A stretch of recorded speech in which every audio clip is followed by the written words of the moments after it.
your hosts, Ryan and Shubha, and we're here to answer all your real estate questions in under 3 minutes or it's free. And we'd also like to wish you a happy Canada Day.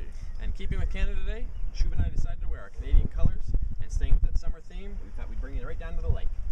So to help celebrate Canada Day, we wanted to talk about something that makes Canada such a great place, and that's the new immigrants. One thing that we want to talk about is a lot of people think as a new immigrant to Canada, it may be harder to buy a home than it actually is. So we want to discuss some of the ways that they can get into homeownership sooner and a lot easier. New immigrants is one of the things that makes Canada great, and it's always great to see all the diversity in the different cities that we have here. When I speak to new immigrants personally, I get this big question from them that they need to save up a large down payment in order to buy a home, and that's really what they believe, that they have to come up with a huge amount of cash before they can get into the housing market here, which isn't the case.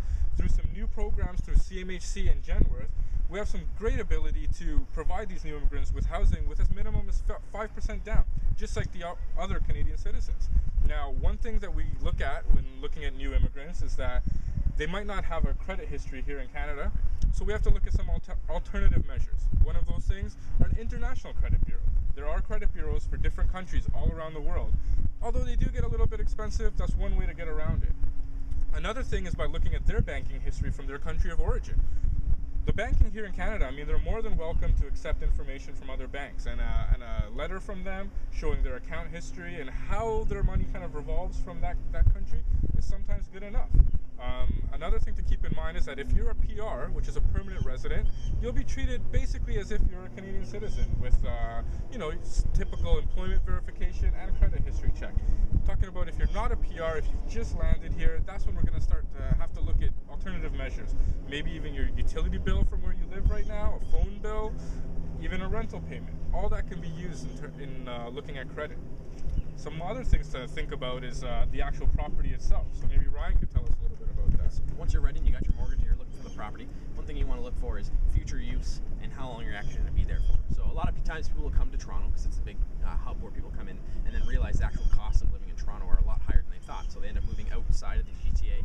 So if you're going to buy, make sure you know you're going to be there for a while before you commit to buying a home.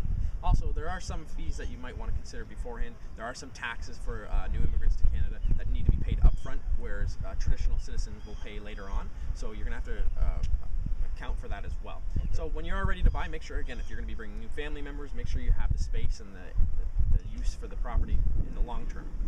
Definitely, that's some good information, Ryan. And just to end this, I'd like to just tell you, as a son of two immigrants to Canada, the one thing that they've always told me that they're most proud of, aside from their two sons, is their house here. And the pride of ownership is just one of those things that we can never ever give up. So that being said, hope you enjoyed, hope you got some good information, and we hope to see you next time. Hope you have a great Canada Day. See you next time.